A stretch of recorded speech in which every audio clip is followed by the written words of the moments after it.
بسم اللہ الرحمن الرحیم۔ السلام علیکم۔ جو شخص مخلوق کے دلوں میں بس جائے، خالق اسے خود ہی اپنی نظروں میں بسا لیتا ہے، لیکن مخلوق کی آنکھوں میں سمانا ہی تو آسان نہیں ہوتا۔ بڑی جان مارنا پڑتی ہے، اپنا آپ مٹانا پڑتا ہے اس کے بندوں کے لیے۔ رحمان کو منانا آسان ہے، مگر عبد الرحمن کو منانا بڑا ہی مشکل کام ہے۔ در حقیقت ہماری منزل کا راستہ رحمان تک عبد الرحمن سے ہو کر جاتا ہے۔ عبادت جنت تک لے جائے گی اور خدمت اللہ سے ملا دے گی۔ اللہ تعالیٰ سے دعا ہے، یا الہی، اے بے بسوں اور فریادیوں کے داد رسی کرنے والے، اے کمزوروں اور محتاجوں کی مدد کرنے والے پروردگار، اے بھٹکے ہوں کو راہ دکھانے والے باری تعالیٰ، ہم پر رحم فرما، ہماری مدد فرما، ہماری داد رسی کر، ہمیں راہ راست پر چلا، ہمارے گناہ معاف فرما، ہمارے ساتھ نرمی کا معاملہ فرما۔ بے شک تو بخشنے والا مہربان اور رحیم ہے۔ آمین یا رب العالمین۔ آج انشاءاللہ سورہ التغابن کی آیت نمبر 7 سے سٹارٹ کریں گے۔ اس کا ترجمہ اور تفسیر تفہیم القرآن سے بیان کروں گی، جو اہل سنت جماعت کے لیے ہے۔ اعوذ باللہ من الشیطان الرجیم، بسم اللہ الرحمن الرحیم۔ منکرین نے بڑے دعوے سے کہا ہے کہ وہ مرنے کے بعد ہرگز دوبارہ نہ اٹھائے جائیں گے۔ ان سے کہو، نہیں، میرے رب کی قسم، تم ضرور اٹھائے جاؤ گے، پھر ضرور تمہیں بتایا جائے گا کہ تم نے دنیا میں کیا کچھ کیا ہے، اور ایسا کرنا اللہ کے لیے بہت آسان ہے۔ اس کی تفسیر ہے، یعنی ہر زمانے میں منکرین حق دوسری جس بنیادی گمراہی میں مبتلا رہے ہیں اور جو بالآخر ان کی تباہی کی موجب ہوئی، وہ یہ تھی، اگرچہ کسی منکرین آخرت کے پاس نہ پہلے یہ جاننے کا کوئی ذریعہ تھا، نہ آج ہے، نہ کبھی ہو سکتا ہے کہ مرنے کے بعد کوئی دوسری زندگی نہیں ہے، لیکن ان نادانوں نے ہمیشہ بڑے زور کے ساتھ یہی دعویٰ کیا ہے، حالانکہ قطعیت کے ساتھ آخرت کا انکار کر دینے کے لیے نہ کوئی عقلی بنیاد موجود ہے، نہ علمی بنیاد۔ اسی آیت کے ضمن میں آگے فرمایا، یہ تیسرا مقام ہے جہاں اللہ تعالیٰ نے اپنے نبی صلی اللہ علیہ وآلہ وسلم سے فرمایا ہے کہ اپنے رب کی قسم کھا کر لوگوں سے کہو کہ ضرور ایسا ہو کر رہے گا۔ پہلے سورہ یونس میں فرمایا، وَيَسْتَنْبِئُونَكَ أَحَقٌّ هُوَ قُلْ إِي وَرَبِّي إِنَّهُ لَحَقٌّ وَمَا أَنْتُمْ بِمُعْجِزِينَ، یعنی وہ پوچھتے ہیں کیا واقعی یہ حق ہے؟ کہو، میرے رب کی قسم، یہ یقیناً حق ہے، اور تم اتنا بل بوتا نہیں رکھتے کہ اسے ظہور میں آنے سے روک دو۔ آیت نمبر 53۔ پھر سورہ سبا میں فرمایا، وَقَالَ الَّذِينَ كَفَرُوا لَا تَأْتِينَا السَّاعَةُ قُلْ بَلَىٰ وَرَبِّي لَتَأْتِيَنَّكُمْ، یعنی منکرین کہتے ہیں، کیا بات ہے کہ قیامت ہم پر نہیں آ رہی ہے؟ کہو، قسم ہے میرے رب کی، وہ تم پر آ کر رہے گی۔ آیت نمبر 3۔ یہاں یہ سوال پیدا ہوتا ہے کہ ایک منکر آخرت کے لیے آخر اس سے کیا فرق پڑتا ہے کہ آپ اسے آخرت کے آنے کی خبر قسم کھا کر دیں یا قسم کھائے بغیر دیں۔ وہ جب اس چیز کو نہیں مانتا تو محض اس بنا پر کیسے مان لے گا کہ آپ قسم کھا کر اس سے یہ بات کہہ رہے ہیں؟ اس کا جواب یہ ہے کہ اول تو رسول اللہ صلی اللہ علیہ وآلہ وسلم کے مخاطب وہ لوگ تھے جو اپنے ذاتی علم اور تجربے کی بنا پر یہ بات خوب جانتے تھے کہ یہ شخص کبھی عمر بھر جھوٹ نہیں بولا ہے، اس لیے چاہے زبان سے وہ آپ کے خلاف کیسے ہی بہتان گھڑتے رہے ہوں، اپنے دلوں میں وہ یہ تصور تک نہ کر سکتے تھے کہ ایسا سچا انسان کبھی خدا کی قسم کھا کر وہ بات کہہ سکتا ہے جس کے برحق ہونے کا اسے کامل یقین نہ ہو۔ دوسرے یہ کہ آپ صلی اللہ علیہ وآلہ وسلم محض آخرت کا عقیدہ ہی بیان نہیں کرتے تھے، بلکہ اس کے لیے نہایت معقول دلائل بھی پیش فرماتے تھے۔ مگر جو چیز نبی اور غیر نبی کے درمیان فرق کرتی ہے وہ یہ ہے کہ ایک غیر نبی آخرت کے حق میں جو مضبوط سے مضبوط دلائل دے سکتا ہے، ان کا زیادہ سے زیادہ فائدہ بس یہی ہو سکتا ہے کہ آخرت کے نہ ہونے کی بنسبت اس کا ہونا معقول تر اور اغلب تسلیم کر لیا جائے۔ اس کے برعکس نبی کا مقام ایک فلسفی کے مقام سے بالا تر ہے۔ اس کی اصل حیثیت یہ نہیں ہے کہ عقلی استدلال سے وہ اس نتیجے پر پہنچا ہو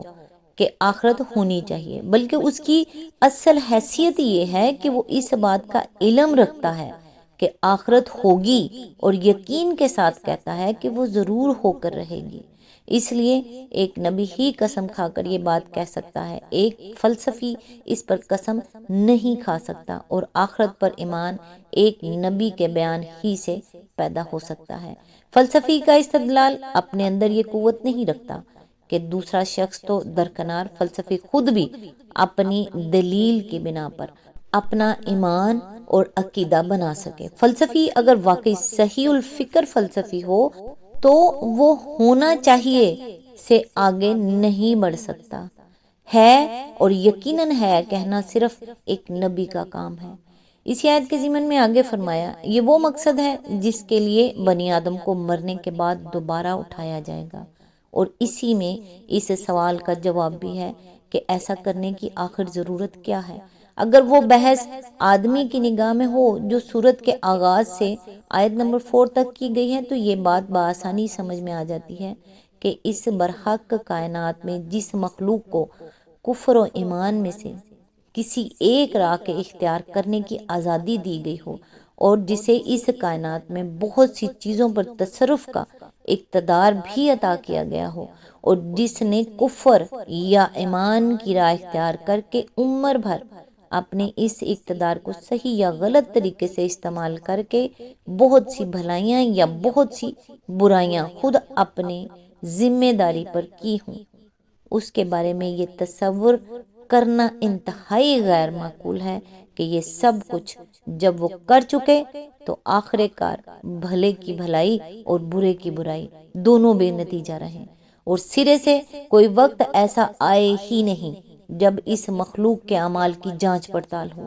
جو شخص ایسی غیر معقول بات کہتا ہے وہ لا محالہ دو حماقتوں میں سے ایک حماقت کا ارتکاب کرتا ہے۔ یا تو وہ یہ سمجھتا ہے کہ یہ کائنات ہے تو مبنی بر حکمت، مگر یہاں انسان جیسی با اختیار مخلوق کو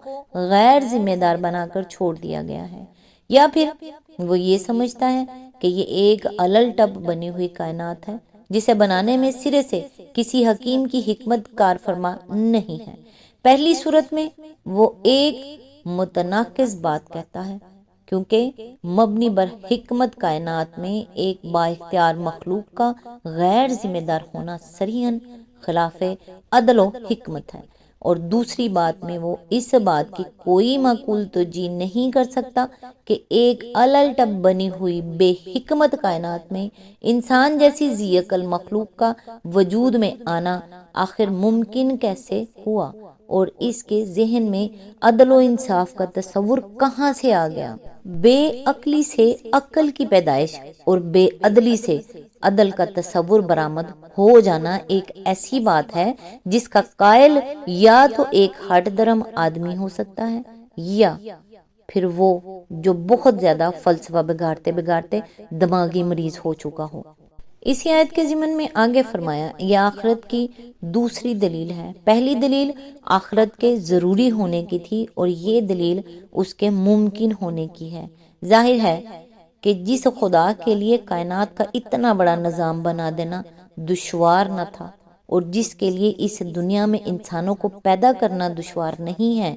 اس کے لیے یہ بات آخر کیوں دشوار ہوگی کہ انسانوں کو دوبارہ پیدا کر کے اپنے سامنے حاضر کرے اور ان کا حساب لے۔ آیت نمبر 8، پس ایمان لاؤ اللہ پر اور اس کے رسول پر اور اس روشنی پر جو ہم نے نازل کی ہے، جو کچھ تم کرتے ہو اللہ اس سے باخبر ہے۔ اس کی تفسیر ہے، یعنی جب یہ واقعہ اور پوری انسانی تاریخ اس بات پر گواہ ہے کہ قوموں کی تباہی کا اصل موجب ان کا رسولوں کی بات نہ ماننا اور آخرت کا انکار کرنا تھا،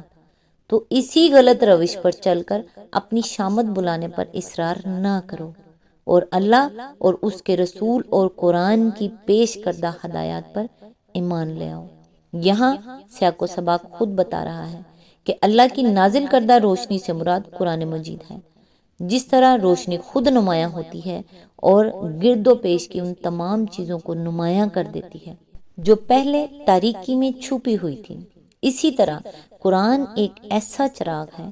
جس کا برحق ہونا بجائے خود روشن ہے، اور اس کی روشنی میں انسان ہر مسئلے کو سمجھ سکتا ہے جسے سمجھنے کے لیے اس کے اپنے ذرائع علم و عقل کافی نہیں۔ یہ چراغ جس شخص کے پاس ہو وہ فکر و عمل کی بے شمار پر پیش راہوں کے درمیان حق کی سیدھی راہ صاف صاف دیکھ سکتا ہے اور عمر بھر صراط مستقیم پر اس طرح چل سکتا ہے کہ ہر قدم پر اسے یہ معلوم ہوتا رہے کہ گمراہیوں کی طرف لے جانے والی پگ ڈنڈیاں کدھر کدھر جا رہی ہیں اور ہلاکت کے گڑھے کہاں کہاں آ رہے ہیں اور سلامتی کی راہ ان کے درمیان کون سی ہے۔ آج تک کے لیے بس اتنا ہی، نیکسٹ انشاءاللہ آیت نمبر 9 سے سٹارٹ کریں گے۔ تب تک کے لیے دعاؤں میں یاد رکھیے گا۔ اللہ حافظ۔